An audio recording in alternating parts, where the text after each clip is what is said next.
What's going on, everybody, and welcome to another video. Today I wanted to talk about kind of my end of the year goals, what I'm going to do basically spanning the rest of this year. There's not really much. Obviously Japanese is going to be the language that I'm studying, as you know, but there are a couple of things that I want to specifically accomplish by the end of the year, and I wanted to talk about that in this video. First and foremost, I want to get with, I want to finish obviously the Tango N5 deck.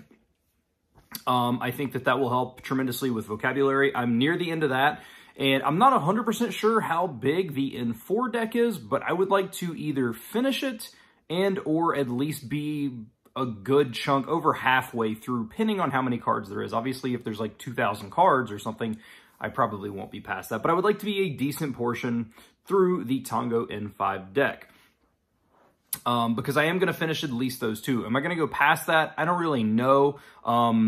Obviously, like I don't read a lot of the N5 grammar, because a lot of that stuff, there are some things that I don't know, but there are some things that I don't. But for the most part, most of the N5 stuff is very intuitive. I am going to read through the Tango book with the N5 or N4 deck, or at least through some of it, just to try and make sure I get it, depending on where I get other grammatical input.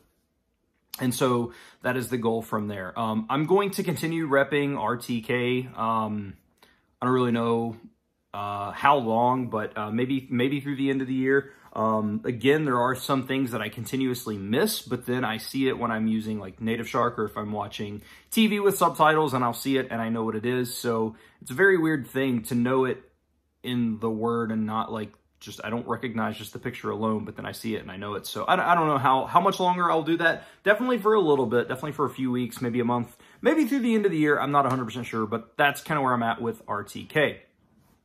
In terms of output, at the 6-month mark, roughly thereabouts, which will be not September 1st, but it'll be October 1st. That'll be my 6 months, or starting into like my 7th month, I'll be 6 months complete.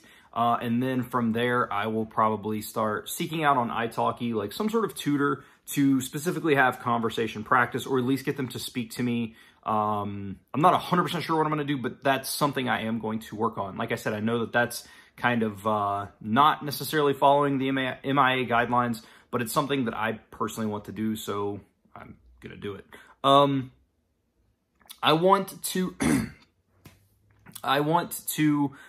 continue using Native Shark, and it says that I will be finished with phase 1 by September 22nd. So obviously finish phase 1 by the end of the year unless something crazy happens. And then I don't even know if phase 2 is out just yet. And but if it is, I don't think I'll be finished with phase 2 by the end of the year. But I would definitely like to at least get a little bit into that. Pending, if anybody from Native Shark is watching that, let me know. For some reason, I don't think phase 2 is out, but if it is, I do want to be a little bit through that in order to, again, better myself, because I'm really enjoying Native Shark right now. I really find it to be an incredible supplement. I think that it has helped me with a lot of stuff, and even though a lot of it is beginner stuff and like kind of like refresher stuff, there's been a lot of stuff that I've learned from Native Shark, and little nuances that I may not have known. So I really find it to be pretty helpful. I don't plan on starting, I'm not going to use apps in terms of Duolingos and stuff like that. I'm kind of past that, and I'm kind of over them. I don't, once I stopped in April, like I just have never looked back. I've never been bitten by the bug to log into Duolingo again, or even like Lingodeer and stuff like that. Like I did try Lingodeer once, if you remember when I started the 40-hour challenge. I did it because I was like, well, I'm going to need to get some additional stuff in.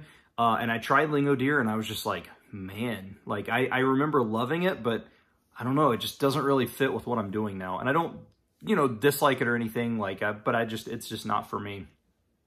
So I'm not going to be using anything like that. Now I do use LingApp, but I use that for Afrikaans, but not necessarily Japanese. And that's just because I don't, I use LingApp for Afrikaans because Afrikaans is a language that I'm just kind of on the side doing. And so I'm not, it's not as, as pertinent to do like the immersion and stuff like that. I do want to learn it, but I'm also comfortable with, you know, doing my 20 to 25 hours of active Japanese with my 40 hours total, and then spending an hour or two on Afrikaans when I get a chance. And it's just a good app to do that with. Which also, I guess, brings me to my other goal of Afrikaans, and that is that I would like to finish at least a decent portion of the LingApp tree on that. Like, it's not a tree, but like just in terms of Afrikaans, because, you know, I think it's something that I can dabble with, and I'm perfectly fine with that, especially given how much I've spent into Japanese. And again, it's one of those things where if I don't meet my Japanese goals, I'm not going to do it. It's something I'm doing on the side. So that's just kind of my side project type of thing. 40-hour-a-week language challenge. I'm not going to stop. This is just my life now. Studying Japanese, listening to Japanese, having it come into my ears as much as humanly possible. The only thing that I'm changing is that I'm going to be doing more. And I hope that I don't regret this, but I don't think I'm not burnout. I'm not even close to feeling burnout. Like right now, I'm jonesing to finish this video so I can go back and finish the show that I'm watching. Like, I've already done about 5 hours of Japanese today, and it is 2 o'clock, and I'm just jonesing to get back into it. But I plan on upping that. I don't know if I'm upping the total in terms of the 40 hours a week, but I'm really comfortable with getting the 20 hours a week. Like, it's generally no problem. So as of right now, I'm saying through the end of the year, I'm going to jump that to 25 hours a week. So basically 15 hours of my immersion, or 15 hours of my study can come from like passive listening and stuff like that.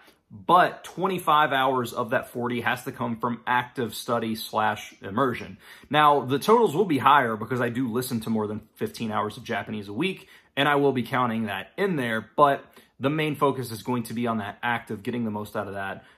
25 hours a week. I don't have a minimum in terms of passive. If I got 40 hours active and no passive, it'd still probably be a weird use of time because I could fit passive in there somewhere, but active is the main focus in just the 40 hours. That's just, you know, the 40 hours is just kind of a way for me to keep track of what I'm doing and to say, okay, I could have done a little bit more.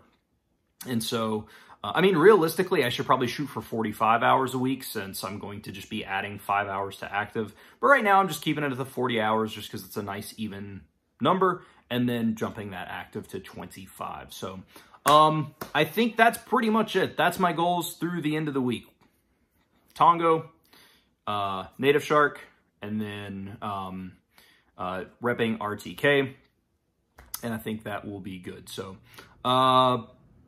yeah, if you have any questions, feel free to let me know down below. I want to say thank you to all the Patreons that support this video, which I will pop up on the screen right here. Thank you to everyone who helps make these videos possible. If you want to join Patreon, you can jump over to patreon.com/SeaboltSpeaks, where I have tons of perks. Just added a perk with some like 1 hour consultations and stuff like that. And for time management, since I'm doing like the 40-hour stuff every week with a full-time job, a wife, and a child. But yeah, so jump on over there and check that out. But yeah, thank you all so much for watching. I hope you enjoyed this video. If you have any questions, let me know down below. Follow me on social media @SeaboltSpeaks, and I will see you all in the next video.